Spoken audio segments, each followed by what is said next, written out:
그 전기용선, 전기용선에는 현재 해운업계에서 가장 널리 쓰이고 있는 표준적인 전기용선 계약 서식으로 크게 그 두 가지 폼이 있어요. 하나는 보이타임 차터 폼이라는 양식이 있고, 또 하나는 뉴욕 프로듀스 익스체인지 폼. 이렇게 두 가지 양식이 사용되고 있어요. 그래서 뉴욕 프로듀스 익스체인지 폼이라고 하는 것은 보통 NIP 폼이라고 해요. NI 줄여서. 그래서 나이프라고 해요. 나이프. 여기 내용을 보면 선박을 사용해야 되는 거죠. 거기다가 선박을 사용한다는 그 측면 하나 하고, 그리고 그 선장과 선원들의 노무를 제공받는다는 그 두 가지가 핵심적인 사항이다. 이렇게 이해하시면 되겠어요. 그 전기용선의 이제 법률 관계를 좀 따져보십시다. 전기용선의 법률 관계를 보면 전기용선자와 우선 선박 소유자와의 관계를 생각해 볼 수가 있어요. 그런데 그 사실은 기본적으로 전기용선자와 선박 소유자의 관계는 계약 자유원칙에 따라서 당사자 간의 약정으로서 정해질 수 있어요. 그래서 사실은 전기용선 계약을 볼 때 거기 중개법 조항이 있는 경우가 많고, 그리고 전기용선 계약을 두면서 보통 중재 조항을 두고 있는 경우가 많아요. 그래서 전기용선의 내부 관계에 대해서는 상법 규정이나 용선 계약에서 정했으면 우선 그 정한 데에 따르도록 하고, 상법 규정에도 없고 용선 계약에서 정한 것이 없으면 해사 관습에 의하고, 해사 관습이 없는 경우에 민법의 임대차에 관한 규정에 의한다. 이렇게 보시면 돼요. 근데 여기서 말하는 해사 관습이라는 것은 관습법을 의미합니다. 관습. 그래서 사실은 우리 해상법에서 그 법의 규율 대상으로서 따지는 법원이 될 수 있는 것은 단순한 사실인 관습은 그건 법원이 될 수가 없어요. 그래서 관습법이 돼야 돼요. 관습법. 그래서 관습법인 경우에는 그 관습법은 기본적으로 그 법률로서의 효력이 있다고 할 수 있는데, 그것이 우리 상법의 명시적 규정이 있는 경우에는 그 명시적인 상법 규정에 의하고, 그 규정이 없는 경우에 상관습법으로 볼 수 있는 관습법에 따르도록 그렇게 규정을 하고 있고, 그래서 만일 그 상관습법에도 없으면 일반 민법에 따른 민법의 규정에 따라서 해석을 하면 돼요. 그러니까 여러분들이 이제 우리 해상법을 해석하는 데 있어서 우선은 먼저 중국법이 우리나라 법이냐 미국 법이냐 어느 나라 법이냐, 그리고 그 계약서에 뭐라고 되어 있느냐를 먼저 따져보시고, 그래서 계약서에 먼저 외국법이 적용된다고 되어 있으면 외국법에 따르고, 계약서에 나와 있는 것이 상법의 강행 규정에 반하지 않으면 그 계약서 조항에 의하고, 그 다음에 우리나라 상법 규정을 따르고, 상법 규정이 없으면 상관습법에 따르고, 그렇지 않으면 민법의 규정에 따른다. 이렇게 순차적으로 법의 적용을 따져봐야 되는 거예요. 그렇게 좀 이해하시면 되겠고, 전기용선자의 권리와 의무를 여러분들하고 이제 생각을 해보면, 선박 소유자의 권리는 뭐예요? 선박 소유자의 권리는 기본적으로 그 전기용선자가 그 선박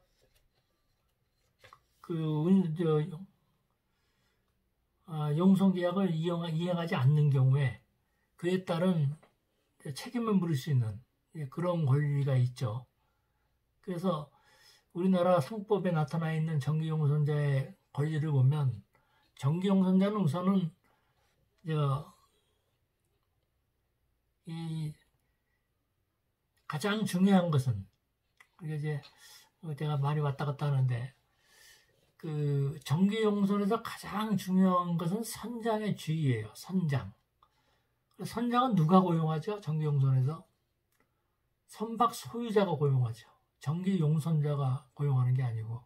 그렇지만 그 선박은 정기 용선자의 영업을 위해서 운항을 합니다. 그래서 이 선장이 이중적 지위를 갖게 돼요. 그래서 선장은 기본적으로 그 선주로부터 선박 소유자로부터 고용이 됐기 때문에 선박 소유자의 지휘 감독을 받아요.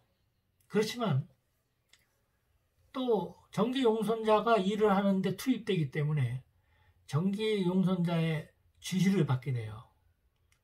그래서 이 선장이 정기 용선자와 선박 소유자의 지시사항이 다른 경우에 누구의 지시를 따라야 되는 것인가? 그런 부분에서 이 선장의 이중적 지위가 있어요. 그래서 선장은 정기 용선자의 지휘를 따라야 되죠. 적어도 선박이 운항을 위해서 그 어떤 화물을 운송한다 그러면 그 화물 운송을 위해서 최선을 다해야 돼요. 그 화물 운송은 누가 시키는 거예요? 그거는 정기 용선자가 시키는 거죠.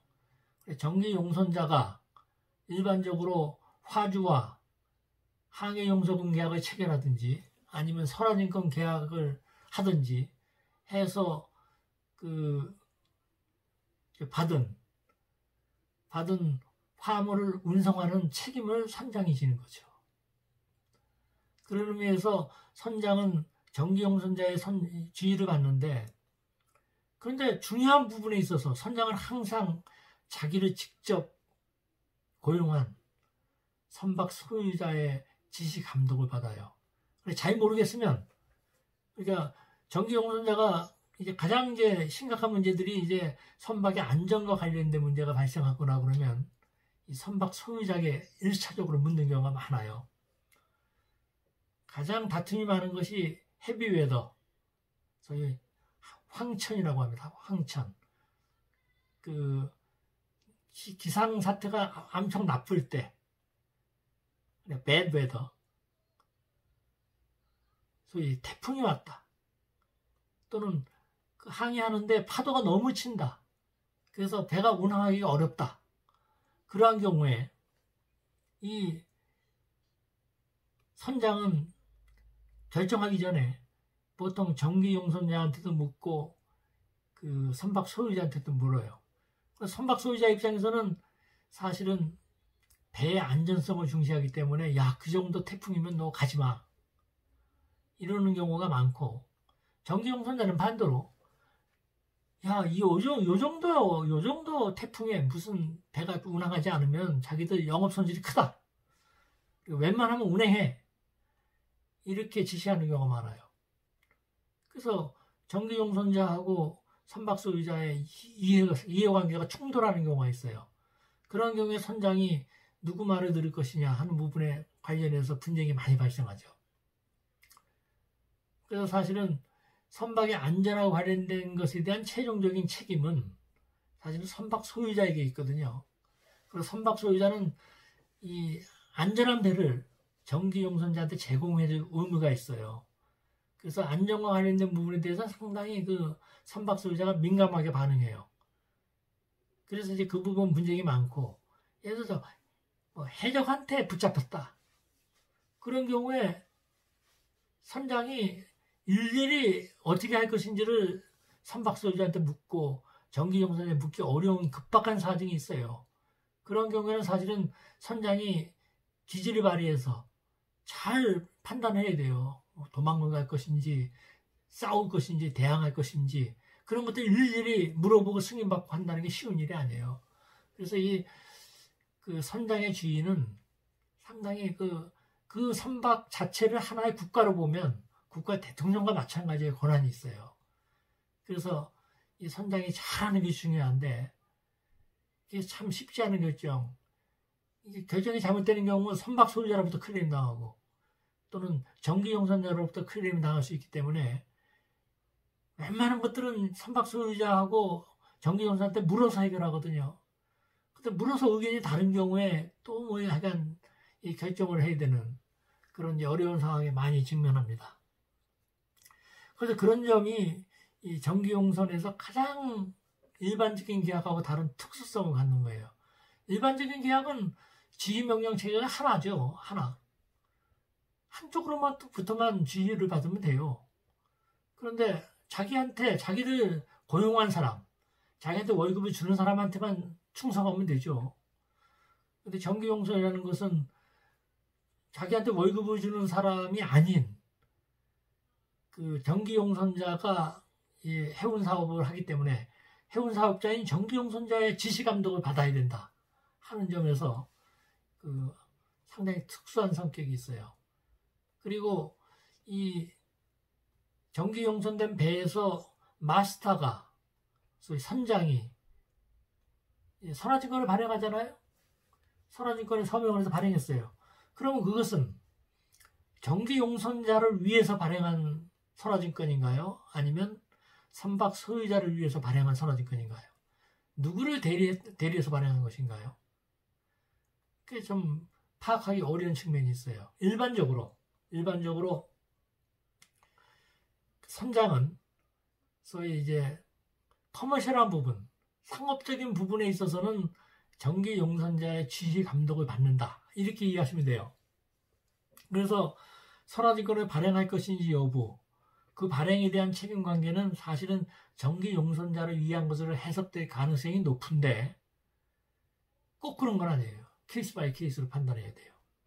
그래서 때에 따라서는 선박 소유자를 위해서 발행했다고 해석될 수도 있고, 많은 경우에 또 정기용선자가 약관에다가 선박 소유자가 발행하는 것처럼 약관을 기재하는 경우가 왕왕 있어요. 그래서 사실은 이런 것이 이제 문제인데, 그런 경우, 그런 약관의 해석을 어떻게 할 것인지, 그런 경우에 정기용선자가 책임을 면할 것인지, 일반적으로는 정기용선자가 그 선박을 운항을 하는 것이기 때문에 그 선박 선원을 이용해 가지고, 그러니까 거기서 발행하는 선화증권은 정기용선자가 발행하는 것이고 정기용선자가 책임을 지는 것이 일반적이라 할 수 있는데, 특약이나 약관에서 달리 정하는 경우에 케이스 바이 케이스로 판단할 수밖에 없는 그런 특수한 측면들이 있어요. 그리고 이것도 역시 마찬가지로 선박 소유자가 그 용선료를 못 받는 경우, 이게 또 구별을 좀 하셔야 되겠네요. 용선료하고 운임은 영어로 달리 표현합니다. 그래서 운임은 보통 프레이트라고 그래요. F-R-E-I-G-H, 프레이트. 그리고 운임이 아니라 용선료는 하이어라고 합니다. 하이어. 그래서 그 정기용선 계약이나 나용선 계약에서 선박 소유자는 하이어를 청구할 수 있는 권리가 있죠. 운임을 청구하는 게 아니에요. 하이어를 청구할 수 있는 권리가 있어요. 그런데 선화증권 계약이나 항해 용선 계약에서는 용선료란 용어를 안 씁니다. 운임을 청구할 수 있는 권리가 있어요. 그리고 또 큰 차이가 있고, 그런데 이제 선박 소유자가 운임이나 아니면 용선료를 못 받는 경우에 그 운송물, 거기서 발생된 운송물을 유치할 수 있는 권리가 있죠. 운송물을 유치할 수 있는 권리가 있고, 필요하면 그 운송물을 경매할 수 있는 권리가 있다. 이걸 제가 항해 용선 계약에서 말씀을 드렸는데, 정기 용선 계약에서도 비슷한 부분에 문제가 있어요. 그래서 이 정기 용선 계약의 경우 이런 개념을 이해를 해 주셔야 되겠구나. 그래서 이제 그 차터 체인이라는 게 있어요. 차터 체인. 우리말로 하면 용선 체인, 용선 연결 관계. 무슨 말이냐면, 이게 한두 번의 용선 계약으로 끝나지 않고 여러 차례에 걸쳐서 용선이 이루어지는 경우가 있어요. 그런 것을 용선 체인이라고 합니다. 자, 간단히 말하면 처음에 선박 소유자가 있어요. 선박 소유자가 이 배를 누구한테 선체 용선을 했어요. 배를 임대차 했어요. 그럼 이제 선체 용선 계약에 따라서 이쪽은 선박 소유자가 되고 선체 용선 계약을 한 선박 소유자죠. 그리고 이제 선처용선자가 선박만 임차받았어요. 그래서 거기다가 자기가 선원을 고용했어요. 그래서 그 배를 다른 사람한테 선원과 선박을 묶어서 용선을 했어요. 그럼 정기용선한 거죠. 이 정기용선 받은 사람이 또 자기가 직접 영업을 안 하고 다른 사람한테 또 정기용선했어요. 그 기간 내에서. 또 그 사람도 또 다른 사람한테 또 정기용선했어요. 그리고 마지막 정기용선자가 최종 화주 물건을 운송을 원하는 사람하고 용선계약을 체결했어요. 항해용선계약을. 그리고 항해용선계약자가 뭐 다시 선화증권을 발행했다고 치자고요. 그러면 여기에 용선계약, 처음에 선처용선계약, 그 다음에 용선계약, 정기용선계약, 항해용선계약 이렇게 체인이 죽겠죠. 그런 것을 차트 체인이라고 합니다. 이게 좋은 현상은 아닌데 이게 국제적으로 대단히 많이 이용돼요. 그래서 자기가 100원에 배를 빌려가지고 110원에 또 빌려주고 120원에 또 빌려주고 130원에 빌려주고 이렇게 순차적으로 물류 계약에서 순차적으로 체인이 있듯이 이게 우리나라에서 어떻게 아주 관행적으로 이루어졌던 그런 영업 행태예요. 지금도 많아요. 이것이 어떤 문제가 있느냐면 중간에 어떤 한 회사가 파산하거나 그러면 체인이 순차적으로 다 파산의 위기에 몰려요. 그래서 우리나라에 지금 한진해운에서 그런 문제가 심각하게 발생했었어요. 그리고 이전에 대한해운이나 이런 데가 그때 법정관이 들어갔을 때 우리나라에 큰 해운 선사, 아주 좋은 선사들이 많이 그런 문제가 발생했는데 우리나라에서 지금 소위 뭡니까? 법정관리에 들어가지 않았던 유일한 회사가 아마 현대상선인 것 같아요.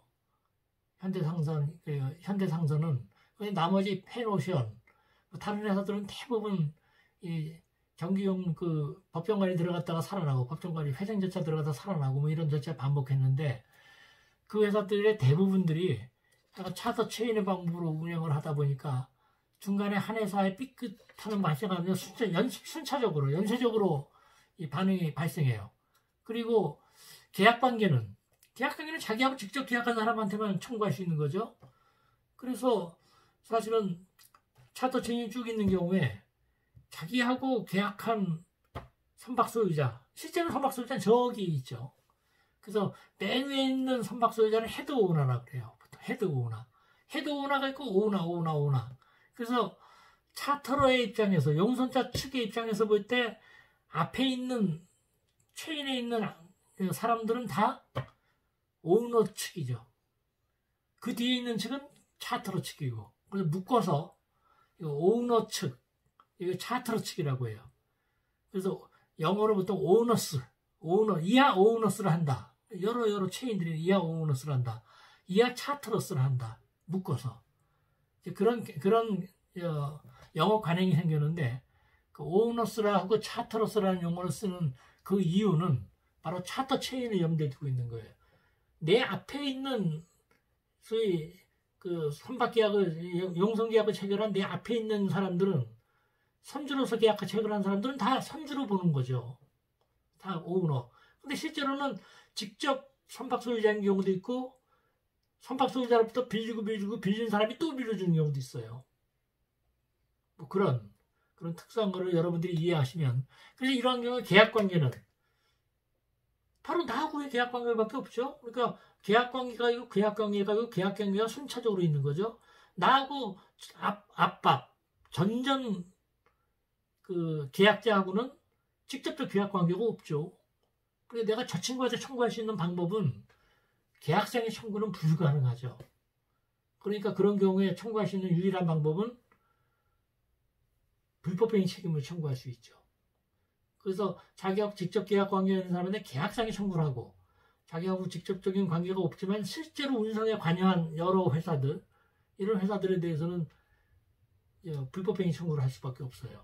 아니면 법에서 이러이러한 경우에 같이 책임진다 이렇게 법을 정한 경우가 있어요. 우리나라 파이브 구조가 대표적인데 그러한 경우에는 같이 책임을 물을 수 있어요. 그거는 계약 관계는 없지만 법으로 야 너는 계약을 안 했지만 계약한 거가 마찬가지로 책임을 져라 이렇게 법으로 정해놓은 거예요. 그런 게 법정 책임이라고 하는데, 법정 책임에 따라서 책임을 지는 것은 뭐 계약 책임이냐 불법의 책임이냐를 따지지 않죠. 그래서 그런 경우도 어쨌든 계약 관계 없는 사람한테 법적인 책임을 물은 것이니까 사실은 비계약 책임 관계라고 말할 수 있죠. 그래서 이제 그런 부분들 여러분들이 확실하게 이해하실 필요가 있습니다.